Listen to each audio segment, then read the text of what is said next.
Hello, my name's Elijah Wells, and today is my award show, but it's basically the Oscars, but entirely in my opinion.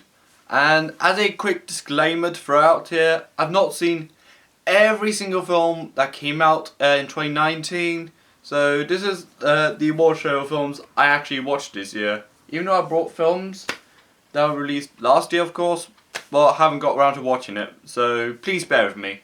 But anyways, let's get on with it. For Best Animated Feature, it goes to Toy Story 4. When this was announced, I think a lot of us were really skeptical, like, do we really need a fourth film? Because the third one ended it just so perfectly. Then the fourth came and it ended perfectly again, so if a Toy Story 5 happens, just kinda expect it's going to out-perfect the ending from 4 and 3. For original screenplay, it goes to Parasite, a film directed, written and produced by Bong Joon-ho. It really is the film that made him step in the spotlight after films like The Host and Snowpiercer and OKJ, which have been garnering like massive praise before the release of Parasite. And adapted screenplay, it goes to Jojo Rabbit, written by Taika Waititi, also directed by him, and co-starring him as Hitler. Which, again, I thought it was kind of going to be like The Producers, where it's a musical that mocks the Nazi regime in a kind of a comedic light, which might turn some people off, but it actually worked somehow. For Best Visual Effects, it goes to Avengers Endgame. It is a really worthy finale, if you get what I mean. Although it's part 2 of the Infinity War film, but man, this movie is just beautiful just to look at. It was somewhat of a simpler time before people debated superheroes as cinema rather than theme park attractions, but yeah. But visual effects go to Avengers Endgame. For Best Sound, because sound mixing and sound editing are kind of dumb to be honest, but for Best Sound it goes to 1917. Like, this movie was just purely atmospheric, mainly just how the use of sound works that are used in the films. Like, I really like how it really grabbles you. Like, it really puts you in this landscape, like using just sound on its own. But and also the long takes, like the movie consists of like like long takes that take throughout the entire film. Like, it's kind of like Birdman, but in World War One, but without theatre production. For Best Production Design, it goes to The Joker.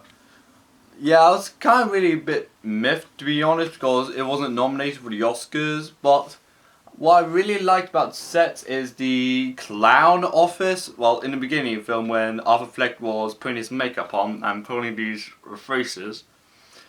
And I think I really like how dark, yellowish the colour, the setting is. But I really like Mr. Murray's talk show where it consists of orange, bright curtains and a very typical chat show format settings, like a desk with chair and 2 or 3 couches as well.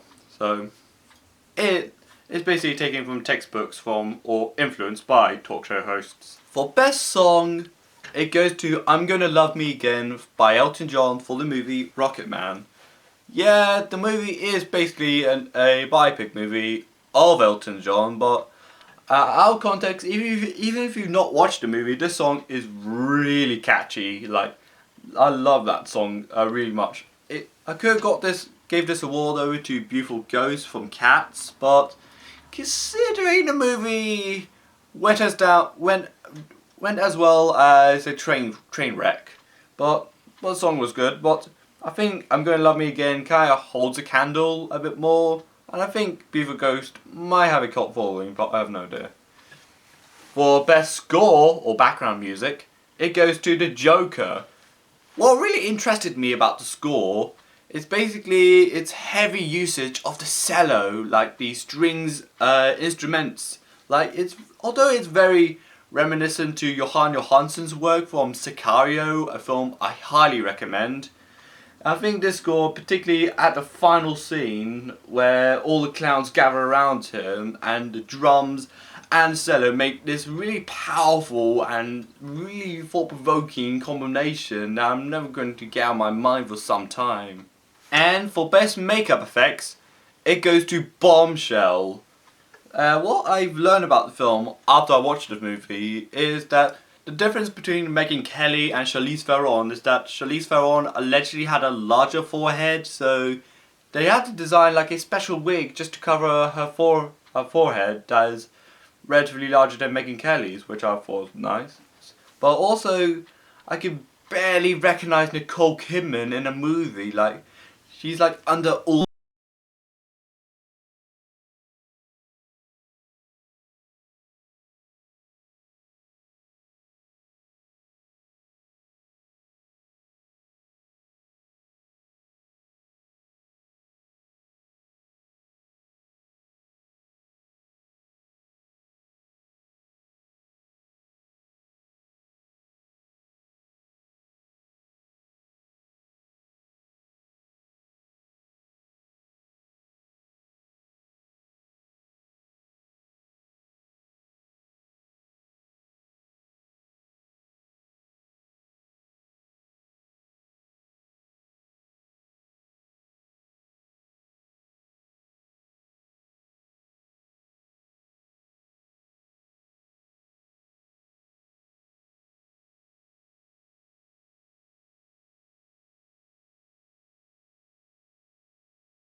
For best supporting actress, it goes to Zoe Zhan for The Farewell. An interesting fact about her that this was, although she was like in her early 80s when the film came out, this was her first feature film, like feature film debut. What really intrigued me more that she was also an experienced actress, but for a different field of acting, which is theatre productions. Since, according to our Wikipedia page, she appeared in over 100 theatre productions, like plays, stage productions, in her native country of China. In the film, she plays Billy's grandmother, who she's dying of cancer, but doesn't really know. What's also interesting that the real grandmother, who was based on the movie, only learned about her diagnosis by watching the movie. Like, imagine if someone made a movie about your cancer diagnosis, and you did not know about this, and you learned about your cancer diagnosis while watching a movie. That kind of feels a bit ironic and be a little bit creepy at best, but I'll let you be a judge on that. For best supporting actor, it goes to Song Kang Ho for Parasite. Like, I'm a little bit at odds because the movie was nominated for a great field like directing, writing, producing, and editing and production design, but no one gets an acting nod at all, like from the major award shows, which kind of feels a bit odd, to be honest, since it is considered now one of the greatest movies ever made, well, if you look at MIDB, Rotten Tomatoes, Metacritic, and it won 4 Oscars. Yeah. For Song Kang-ho, who plays the father of the poor family, I think like I was mostly captivated and most related to the character, since he, I always like root for him. Like, he's the reason why I root for the poor family. For Best Leading Actress, it goes to Renee Zellweger for Judy, where she plays Judy Garland, who played in Wizard of Oz and Judgment and of Nuremberg, where she played Judy Garland in her ill-fated tour of London, where she died around this site right after the film from either an overdose or an accidental drowning.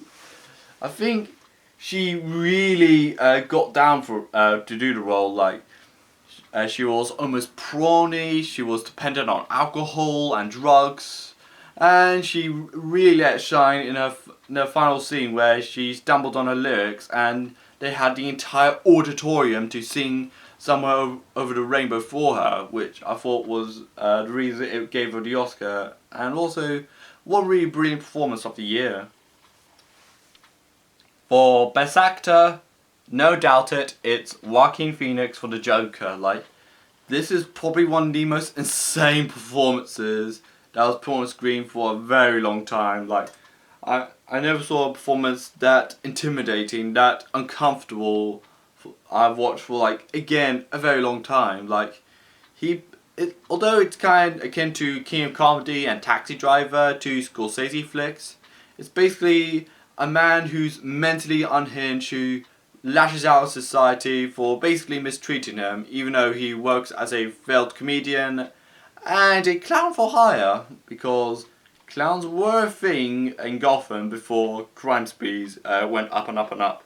For Best Director, it goes to Bong Joon-ho for Parasite. Like, this was the moment the film industry was changed probably forever, when Parasite won for Best Picture and Director at the Oscars. Like, this was almost unprecedented. Like, a foreign language film had never won a Best Picture Oscar at that point. Even though they've won a couple other awards outside of Best Foreign Film, but nothing had an achievement or an impact as big as Parasite. And, sorry, my throat's getting a little bit dry. And for Best Picture, it goes to Parasite. Okay, twist ending. I mainly agreed, like, with the Oscars and all.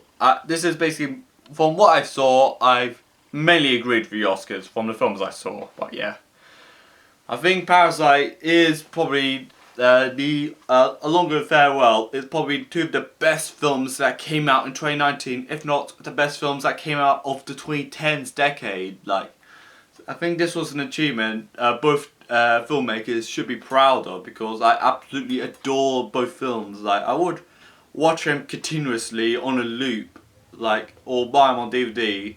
Well, depending what store has them available and all, but the Best Picture goes to Parasite. And this is Elijah Wells, and bye!